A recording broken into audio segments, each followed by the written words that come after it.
आज हम पांचवा पद्य पाठ गुरुबानी इसे देखने वाले हैं। गुरुबानी के रचयिता का नाम है गुरु नानक। सबसे पहले हम कवि का परिचय देख लेंगे। वैसे तो ये गुरु नानक जो है उनके बारे में मेरे ख्याल से सभी को पता है। यहाँ पर जो तस्वीर आपको दिखाई देती है यह तस्वीर गुरु नानक जी की है। यह गुरु नानक जी जो है वह सिख धर्म के संस्थापक है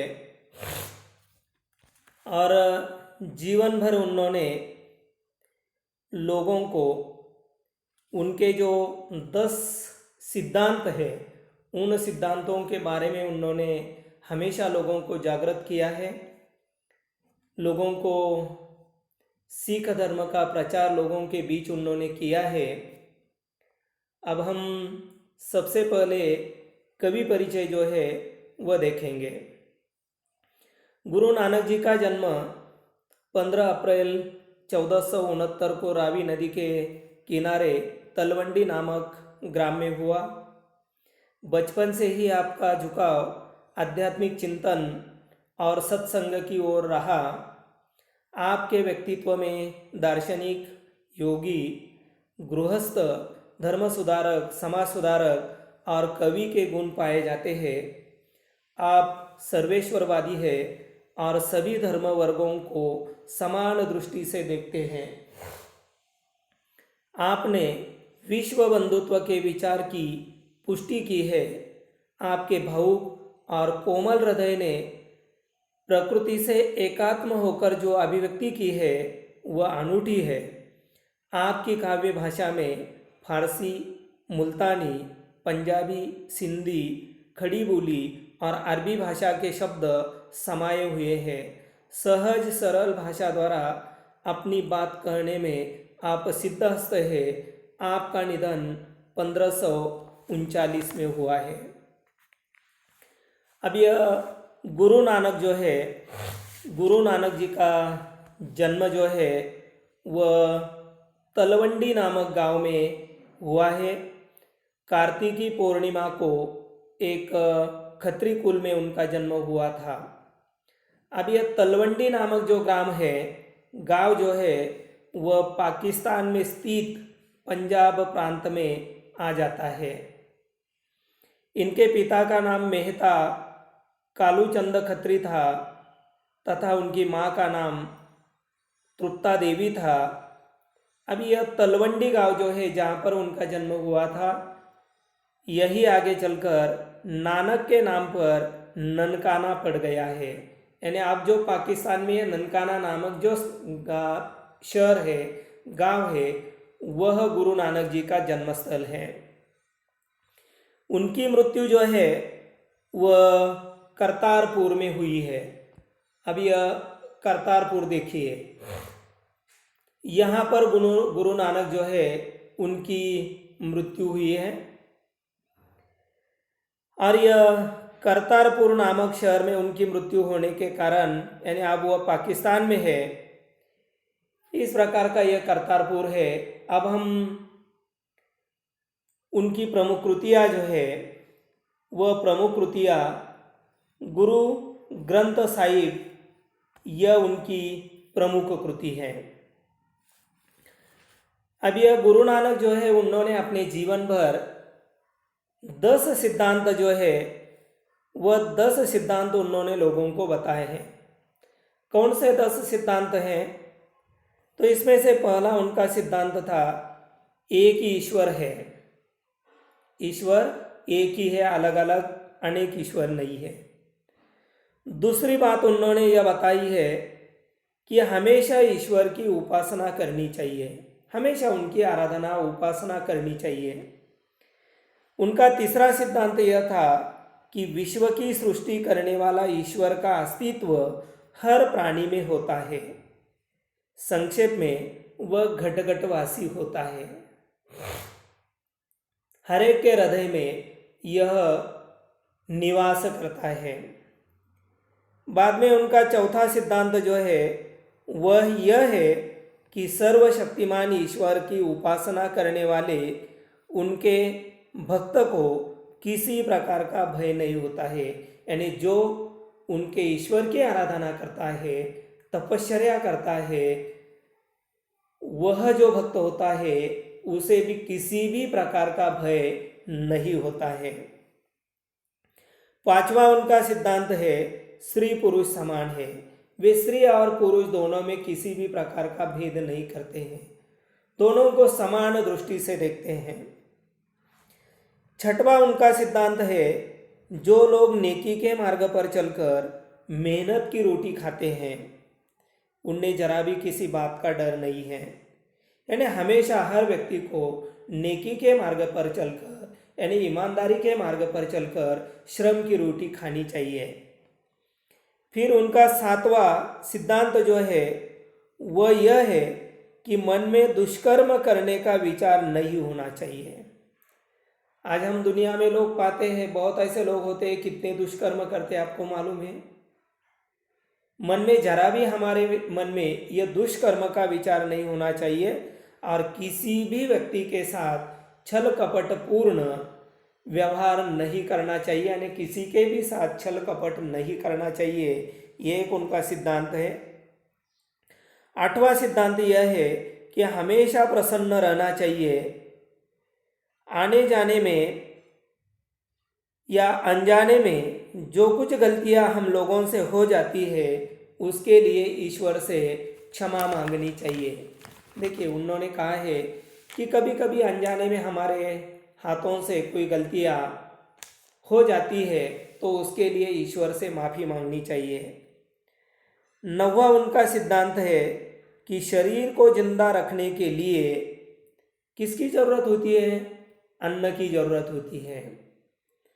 लेकिन लोभ, लालसा और संग्रह करने की वृत्ति जो है इसकी हमें कोई ज़रूरत नहीं है। लोग क्या करते हैं, अन्न की बात नहीं सोचते हैं, उनके मन में लोभ होता है, ईर्ष्या होती है, मोह होता है, संपत्ति संग्रह करने की प्रवृत्ति होती है, जिन बातों की हमारे शरीर को जिंदा रखने के लिए आवश्यकता नहीं होती है। और यह जो हमारी वृत्ति है वह बुरी ऐसी वृत्ति है। और 10वां सिद्धांत उन्होंने बताया है कि मेहनत करके और ईमानदारी से प्राप्त की गई नई संपत्ति से जरूरतमंद लोगों को दान करना चाहिए। अब यहाँ उन्होंने बताया है कि जो भी हम मेहनत के मार्ग पर यानी मेहनत की संपत्ति या ईमानदारी से कमाई हुई जो संपत्ति है उसमें से हमें जो ज़रूरतमंद लोग हैं जिन्हें वास्तव में ज़रूरत है ऐसे लोगों को कुछ दान करना चाहिए। इस प्रकार के उनके यह 10 सिद्धांत है। अब यहाँ यह विधा परिचय हम पहले देखेंगे। ये विधा परिचय देखिए।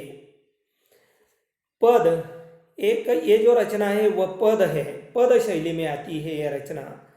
पद काव्य रचना की एक गेय शैली है। इसके विकास का मूल स्रोत लोकगीतों की परंपरा ही माना जा सकता है। हिंदी पद शैली में विभिन्न छंदों का प्रयोग अनेक निश्चित रूपों में हुआ है। हिंदी साहित्य में पद शैली की 2 निश्चित परंपराएं मिलती है, एक संतों की सबद और दूसरी है कृष्ण भक्तों की परंपरा। यह जो उनकी रचना है यहाँ पर यह गुरुवाणी यह पद श्रेणी में आती है। अब यहाँ पर संक्षेप में हम यह पाठ परिचय देखेंगे। प्रस्तुत दोहों तथा पदों में गुरु नानक ने गुरु की महिमा, कर्म की महानता, सच्ची शिक्षा आदि विषयों पर अपने विचार व्यक्त किए हैं।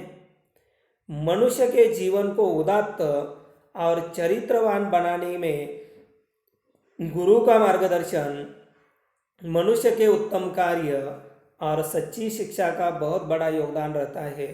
गुरु द्वारा दिया जाने वाला ज्ञान ही शिष्य की सबसे बड़ी पूंजी है। संसार मनुष्य की जाति का नहीं अपितु उसके उत्तम कार्यों का सम्मान करता है। मनुष्य का श्रेष्ठत्व उसके अच्छे कर्मों के सिद्धांत में होता है, न कि उसकी जाति अथवा वर्ग से। गुरु नानक ने कर्मकांड और बाह्याडंबर का घोर विरोध किया है। अब ये गुरु नानक जो है, यहाँ पर उनके 5 या 6 पद लिए गए हैं। उन पदों में पहले पद में उन्होंने गुरु की महिमा को बताया है।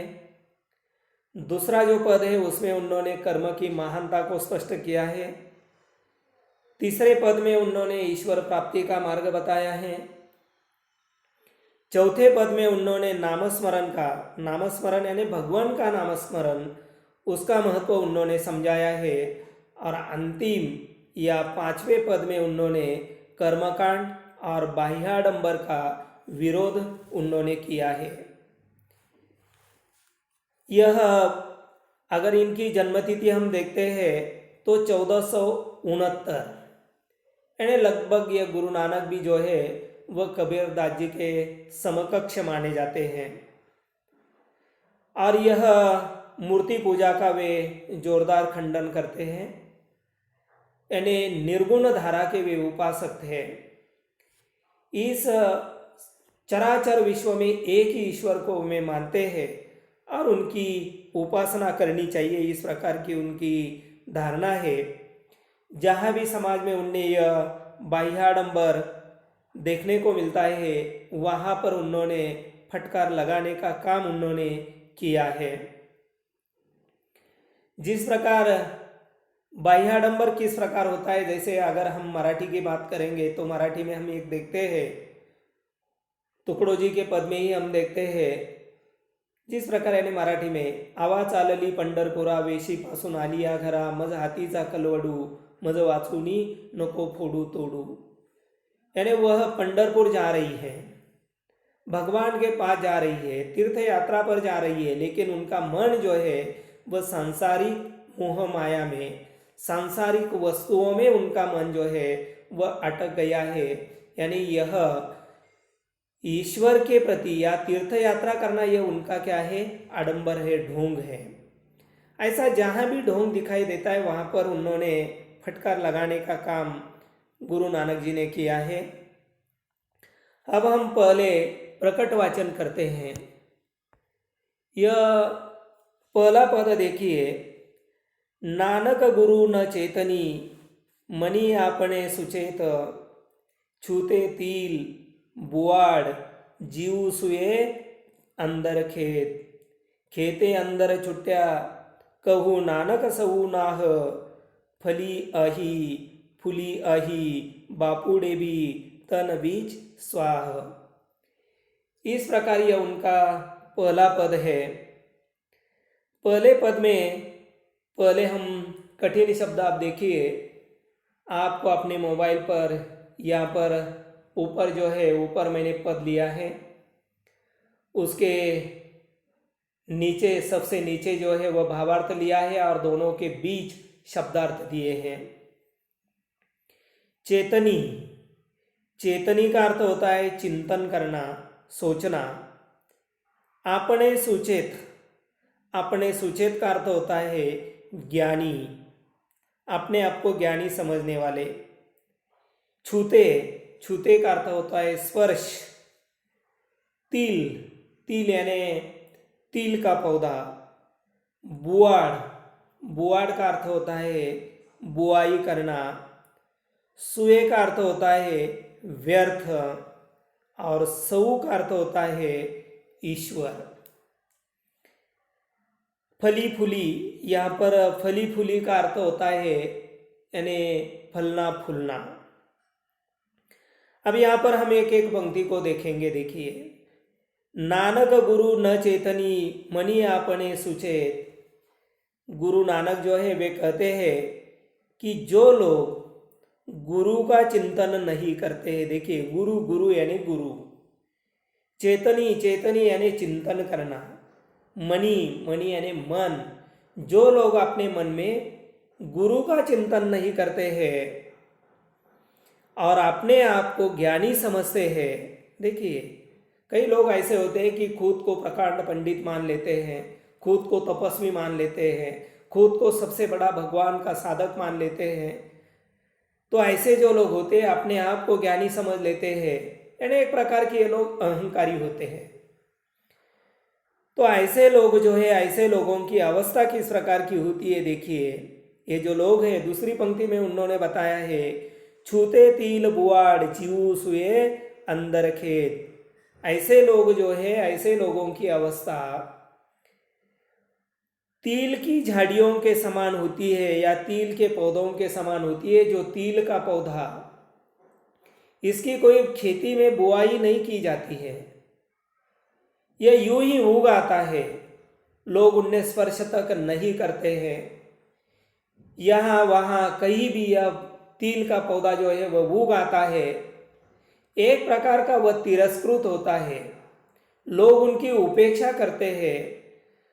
यह पौधा जो है फलता फूलता है, लेकिन उनके फलने फूलने के लिए कोई मतलब है ही नहीं। यानी यह जो तिल का पौधा जो है जिस प्रकार यानी व्यर्थ ही वह उग आता है, उसी प्रकार ये लोग जो है व्यर्थ होते हैं, व्यर्थ अपने आप को ज्ञानी समझते हैं।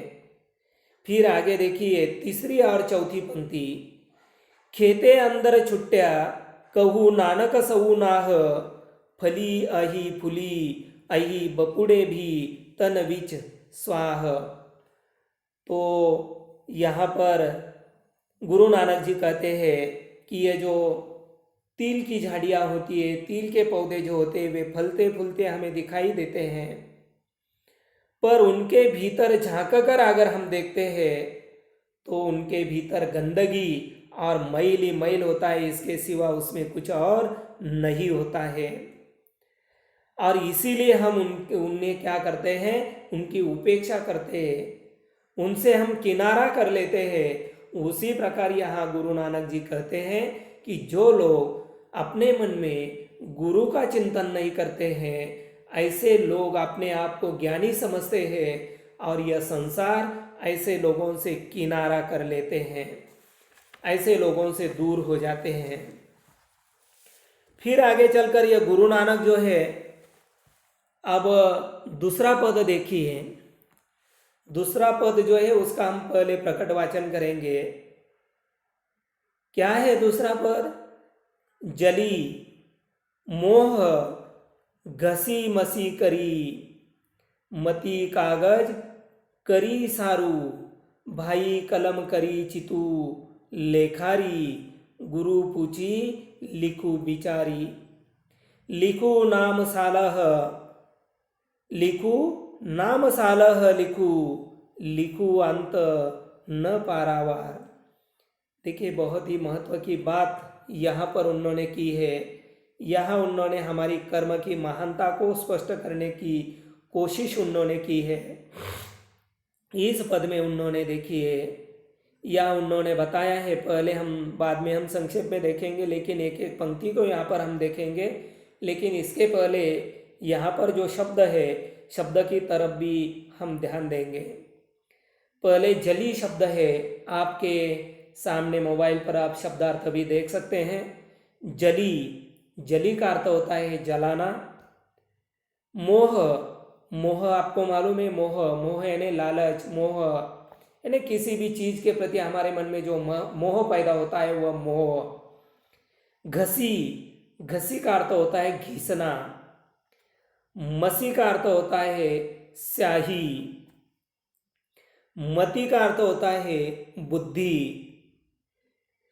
बाद में सारू का अर्थ होता है अच्छा, श्रेष्ठ। भाई का अर्थ होता है प्रेम भाव। कलम यानी कलम, लेखनी। चितू, चितू का अर्थ होता है चित्त। लेखारी, लेखारी का अर्थ होता है लेखक। पूछी, पूछी का अर्थ होता है पूछकर।